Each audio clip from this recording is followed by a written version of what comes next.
Hello and a very, very warm welcome to a special edition of Globewatch with me, Charles Bune, at the main podium here at La Grande Halle des Villettes at the 19th arrondissement of Paris, France. And inside here, French President Emmanuel Macron, UN Secretary General Antonio Guterres, and German Chancellor, the outgoing Angela Merkel, plus 60 other world leaders, including Russian Vladimir Putin, had come to mark the centenary anniversary of the end of World War I, and the event coincided with the pioneer edition of the Paris Peace Forum, which is neither a conference nor a summit. According to the organizers, it is a new initiative, a new way, and a new policy framework to chart innovative solutions to global security, global inclusive growth, global cyberspace, global development, and global humanitarian action. Well, just how far is this a different agenda to solving some of the most pressing issues facing our globe today? Well, my guest today on Globewatch is one of the main architects of the Paris Peace Forum. He serves as the Dean of Sciences Po School of International Relations, one of France's academic glories. But more importantly, he was the former Prime Minister of Italy.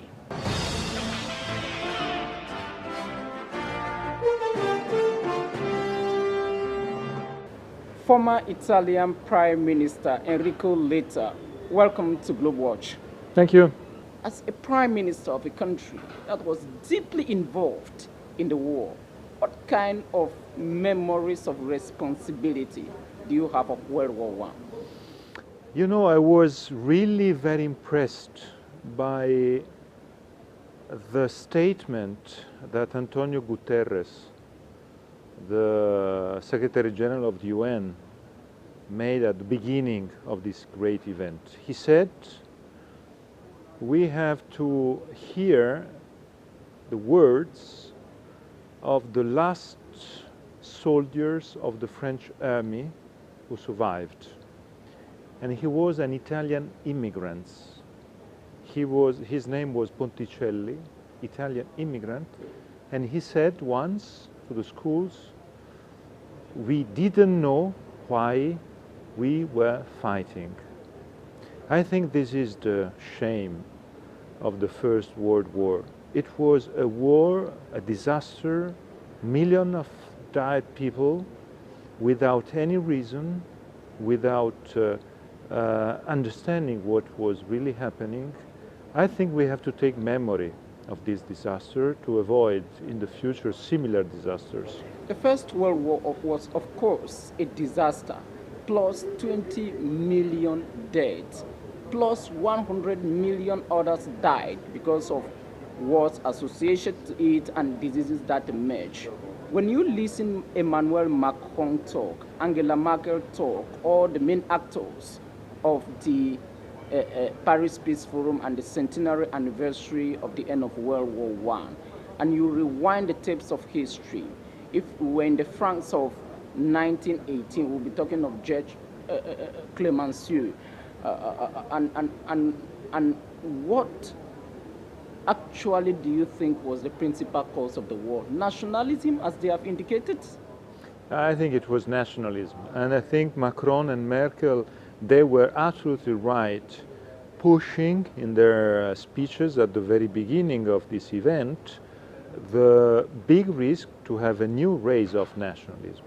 We are in a danger. Nationalism is a danger. Of course, history is different and the world of today is different from 1 century ago. But the world of today is full of inequalities. It's a world full of inequalities within countries and among countries, among continents. It's very easy to raise nationalism, and you can't see the end of the consequences of that. That was exactly the picture of the war, and I think what Macron and Merkel said, we stand for multilateralism. because multilateralism is the only way to avoid wars, to have solutions and to have concrete solutions among nations. I think this is the main message today, and if we are obliged to raise again this message, the reason is the fact that we are today in a revamping of nationalism. So it's a danger, and we have to fight. As a former Prime Minister of the year 2000 plus, I want to again to rewind the tapes of history and learn in the World War I period of your former Prime Minister at the time, Victorio Orlando. If you were Prime Minister at the time of 1914, 15, 16, 17, and 18, would you have taken your country, Italy, into war because of an assassination of a crown prince or a heir to a throne? You know, with the experience of today... I'm talking about the alliance system now, which is not quite different from... Talking about the experience of today, I would have said no. But it's very difficult to judge history, so I don't want to judge history. What I want to say is that it's very important to tell young people, youth, the history of these events, because as you correctly said, it was really so stupid. It was really so strange to start a war because of one assassination. It was the way to push and to bring our countries towards the worst disaster ever because of very stupid things. And so it's very important today to tell young people, because young people, they have no experience of any war in Europe. They don't know what war does it mean. This is why today education is so important. This is why I'm so happy today to work in the education field. You are so happy to work in the education field. One of the principal causes, according to historians of World War I, was this alliance system which had been built in Europe, Entente Cordiale, Triple Alliance, where countries were working mostly on the bilateral basis that, okay, if you do this, I will take the cats out of the box. Do you really think that multilateralism embodied today by the United Nations, NATO, African Union is really the solution to avoiding a third world war? Like you know very well, the Paris Peace Agreement, the Versailles Agreement, left Germany with what Adolf Hitler called Germany had been stabbed on the back. You know, multilateralism is the way to give concessions, to take engagements, and to stop your nationalistic approach and to say we solve altogether the problems. Multilateralism is to say I give you something, you give me something, and we all are better after this multilateral deal. This is the key point. Nationalism is not a zero-sum game. Nationalism at the end of the day is I want to win, you have to lose. It's always like that. Today, for instance, in Europe, the big lesson of these 70 years of peace in Europe is the fact that countries, after centuries of war against each other, today they understand that I win, you win. We win together on climate change, on trade, on humanitarian actions, on education. There's not the idea as before during World War I and World War II, if you lose, I'm happy because I win. We can win together, and this is the lesson of multilateralism, of the European Union. This is why we have to fight and we have to stand against those who want to raise again nationalism against multilateralism. One of the precursors event was this kind of a redefinition of the geographical map of the world of the already existing states. Alsace and Lorraine, between the Franco-German border and the Rhine and whatsoever leading to World War II. That can be best represented today by the rise of secessionist movements which want to redraw the map of countries that are already existing alongside populism. Do you really think that if we make an attempt of redefining the geographical maps of countries as they are today, we are in World War III? I think you're right. I think you're right. Borders are very important, and this is why Europe is the solution for what I think. Because if you have Europe, you can reduce the role and the importance of existing borders. Because borders are, first of all, in our mind. And if we have Europe, we can pass internal borders. Knowing so well as Prime Minister the dangers of this redefinition of already existing boundaries as we know them today, will you ever support any secessionist movement wherever absolutely. they are based on earth? No, I know the secessionist movement. I know those in Europe are, for me, secessionist movement without any good solution. If I see a Catalonian problem in Spain, for instance, I say no. I say no. Europe is the solution. I say that in this period, within European borders, secessionist movement are, I think, something that is negative. Catalonia is the example, because we have Europe. And having Europe, we have a supranational level that can lower the clash due to borders. One of the key thorny issues facing Europe today to maintain this construction, which started from the days of Immanuel Kant, George Canning, the British Prime Minister in those days, every nation for itself, God for we all, Schumer and others, is Brexit. Just how much of a headache is it to the European Union next March? You need a deal. And I think it's a very difficult deal. It's a very difficult deal because Brexit is a mismanaged way to solve a real problem, that is the relationship between the UK and the rest of the European Union. But the referendum was the bad solution. It was the bad solution, first of all, because the referendum was a political tool. It was not the way to decide. Because in the referendum, they missed the most important point. That is not only to say, I want to exit. They have to say, they needed to say, to go where. Because today, the big impasse, the cul-de-sac, is that they decided to exit, but they are not in agreement among them, the British, on where to go, because there's a part of the British people, the British leaders saying that. Of the academia today, of the think tank community, as the Dean of Sciences Po, one of the most respected academic institutions in Europe, and one of the glories of France, academic glories. What kind of policy orientation are you giving to this huge debate? We need European institutions effective to tackle today's problem. If we have European institutions ineffective, people will start to say it's better to have national solutions and not European solutions. I take two examples. One, the euro crisis, the financial crisis we had between 8 and 13. And the second one is the mismanagement of the migration crisis that we had in 14, 15, 16 with the civil war in Syria. These two examples are examples where the European response was not enough effective.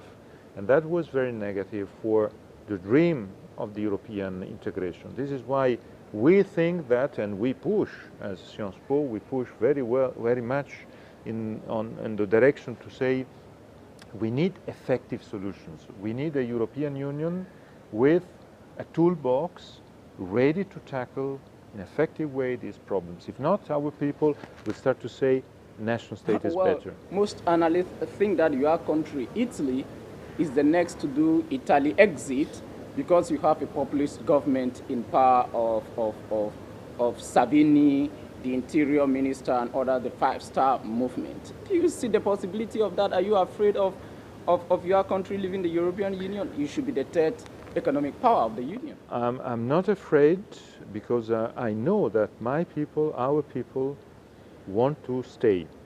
All the polls are saying that more than 2/3 of the Italians want to stay.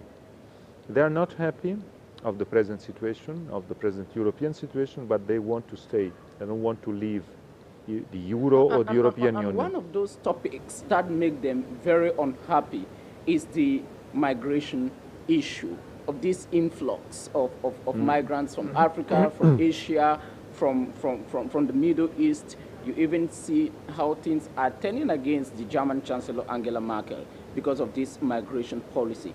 Don't you think that people like Matteo Salvini have a point when they say, look, we already have enough problems, close the borders? You know, on this topic, raising fears on migrants, they get votes. So it's a very demagogic approach. I don't agree with this approach. No, you just used an expression, demagogy. Are we returning to the 1930s? You know the rise of fascism. You know the rise of fascism. I don't see any link with the story, the history of the 30s. I see a problem today. The problem is that it's very easy to raise fears among the people on these topics, and this is what they are doing. But the solution can only be a European solution. This is why I strongly believe that my country will stay in the European Union. There's a period of malaise. Do you have the feeling that people like Matteo Salvini and others who are the key political stars in your country today are like people like Mussolini in the 1930s, that, okay, it's not good to fold your arms and watch others make history. No. Let us join this populist movement. I don't see any comparison with that period.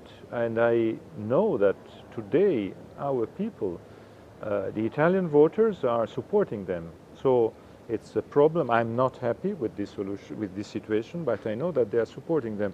But I repeat, I know that Italy is a strongly European country, pro-European country. Italy will stay.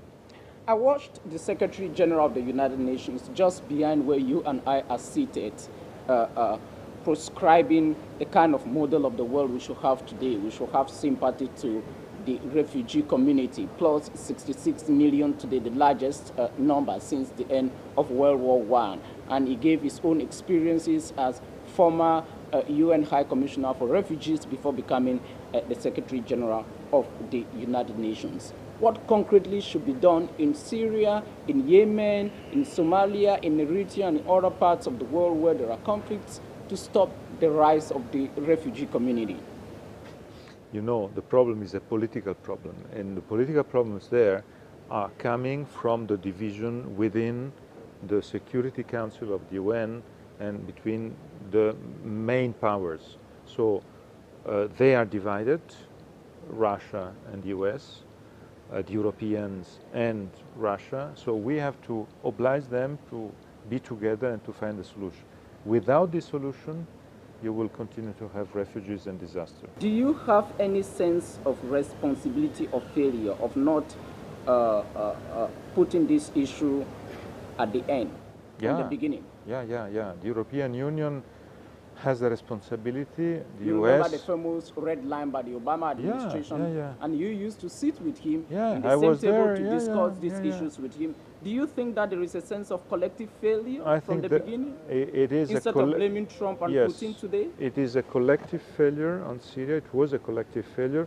I think Obama did really a great performance on this point, but the big problem was that the Russian backlash. You have to remember that at the same time Russia invaded Crimea. At the same time, the same period, Russia took the opportunity of this mess in the Middle East to fight against Ukraine. So at the end of the day, it was also the reason, the cause of that was also the weakness of the UN system. Why do you think that it was so easy for unity on the Libyan equation at the time and very little unity on the Syrian equation at the same time? All these events happened in 2011. No, they are different. They are different. The Libya situation, the cause of the Libya situation was the very, I would say, the big mistake that France and the UK did, having a war in Libya in 11. The war, I'm not defending the dictator, I'm not defending the situation there. I'm saying that if you have a war there. If you bring war, you have to know what is next. And they didn't. So Libya became a sort of mess, a disaster, a complete disaster, and that was one of the reasons of the migration crisis. There is too much talk today of the link between Europe and Africa, where a portion of these migrants we're just talking about are coming from.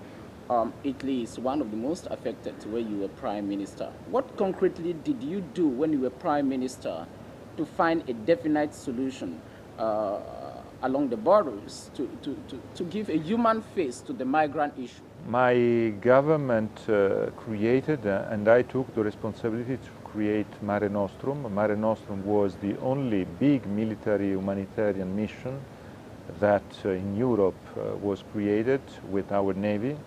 I asked the solidarity of the rest of the European Union, and I was obliged to do it alone. So we had for years Italian Navy rescuing people. So we rescued more than 100,000 people close to die in the Mediterranean. It was, I think, a big humanitarian response from my country, and I'm very proud of it. Let's come back to the Paris Peace Conference. I understand that at one moment invitations were extended only to countries who were belligerent, although not all of them came here, like the British, because Prime Minister Theresa May was organizing a similar event in London with Queen Elizabeth II. And that invitations were also extended finally only to colonies of the time of the belligerents, and some neutral states were not involved. What is a such decision at the end of the day? Well, I don't know. What I know is that the success of the Paris Peace Forum is a success that has to be replicated in the future, extended. So I'm sure that this success, and I take this opportunity, the opportunity of this interview also to say that we have to extend this success, and next year we need to have more projects here, more people, and I'm sure that these projects can bring to a concrete solution framework. That is the big point of our discussions on peace. You have been discussing global security, global economic inclusiveness, global environment, global development, and global cyberspace. The Paris Peace Forum is roughly 850 projects, roughly 120 finally retained, and 10 given special prizes for funding. What does it add to efforts globally to make the world a better place? You know, these projects, these 100 projects are very concrete. You had the possibility to show them here. If we are able to implement them, there's on many issues, climate change, humanitarian approach, development, health, global health, there will be big important achievements. So I hope this project will be welcomed and will be supported. Historians are quick to remark that Emmanuel Macron's Paris Peace Forum is a replica of the 1919 Paris Peace Conference, which will be celebrated next year, its centenary anniversary of the end of the establishment of the League of Nations. And let me just remind you one of those clauses of the 1919 agreement. Article 231 spoke of the war guilt clause. Germany was totally blamed for the war and taxed to pay roughly $442 billion in current currency and lost everything. With the Paris Peace Forum engaged in producing such voluminous documents, 440 articles like it was in the Paris Peace Conference of 1919? No, it's a very different situation, but okay. I hope we will have very concrete consequences. Okay. What concretely should we retain of the Paris Peace Forum as we are living for a more peaceful world? I think 2 points. One, we stand for multilateralism because multilateralism is in danger today. Second, 1 minute. When you say of multilateralism, what should we understand by that? It is an expression which is overused. We have to support international organizations, and the fact that the main problems today can be tackled: climate change, humanitarian development missions. can be tackled only at international level with cooperation among countries. You are the Dean of Sciences Po School of International Relations, and your academic input in providing practical knowledge and policies on how this will be implemented will be key. What will be the magic that your brain will provide? The students here. You know, this Paris Peace Forum had our students at the very core of the organization and the relationship with all the projects. So the project today, they have students, young people, young minds, I think is the best way to succeed. If you were to be a messenger of peace in the world, what will you do? I'll try to give young people the possibility to take their own responsibility as soon as possible, because working with youth, I can tell you that youth are better than we do. Former Italian Prime Minister, now Dean of Sciences Po School of International Relations here in Paris, France, and one of the key actors of the Paris Peace Forum. Thank you. Thank you very much indeed for being guest on Globewatch. Thank you very much. You are welcome, sir.